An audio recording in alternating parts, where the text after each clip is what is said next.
Toby was a curious boy. He lived with his Aunt Millie in a big, rambling house. The house was full of dusty old things, and Toby loved to explore. One rainy afternoon, Toby went to the attic. He found a wooden chest tucked away in a corner. He blew off the dust and opened it. Inside, nestled on red velvet, was a golden lamp. Toby picked up the lamp. It felt warm in his hands. He rubbed the side to clean it. A plume of purple smoke erupted from the spout. Toby jumped back in surprise. The smoke swirled and spun, growing larger and larger. Toby watched, his mouth open wide. When the smoke cleared, a small, shimmering figure hovered in the air. It had bright green eyes and a mischievous grin. "Greetings," the creature boomed.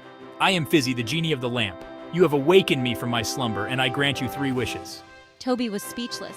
He had only wished for something exciting to happen. 3 wishes, Toby finally stammered. Fizzy nodded enthusiastically, his tiny form bobbing up and down.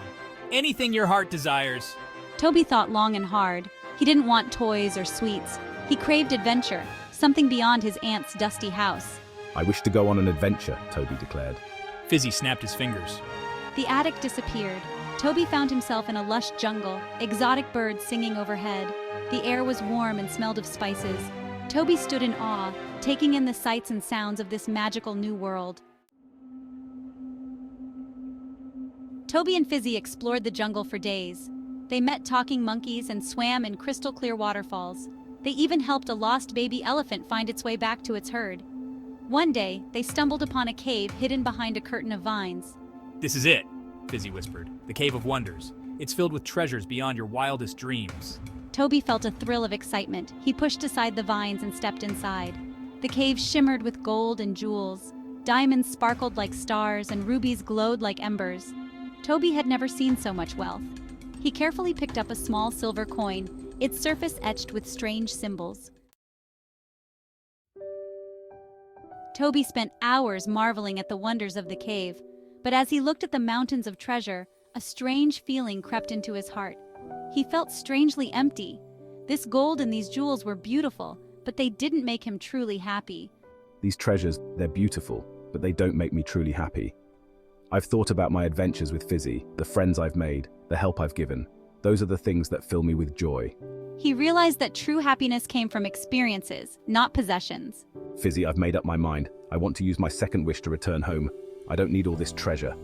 A wise choice, Toby. With a snap of his fingers, they were back in the dusty attic. Back in the familiar dusty attic, Toby smiles, holding Fizzy in his palm.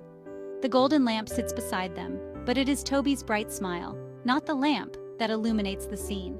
He has discovered that true happiness lies not in material possessions, but in experiences and the joy of helping others. Toby took a deep breath, relieved to be home. He looked at the lamp in his hands. Fizzy, for my last wish, I wish for you to be free. You don't have to be trapped in this lamp anymore. He began to glow brighter and brighter until he was twice his size. S2. Thank you, Toby. Narrator. Fizzy's jaw dropped.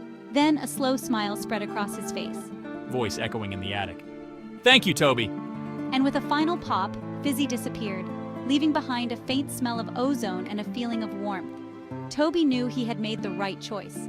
He had learned that true happiness came from kindness and wisdom, not from material possessions, and that was a treasure more valuable than anything he could have found in a cave.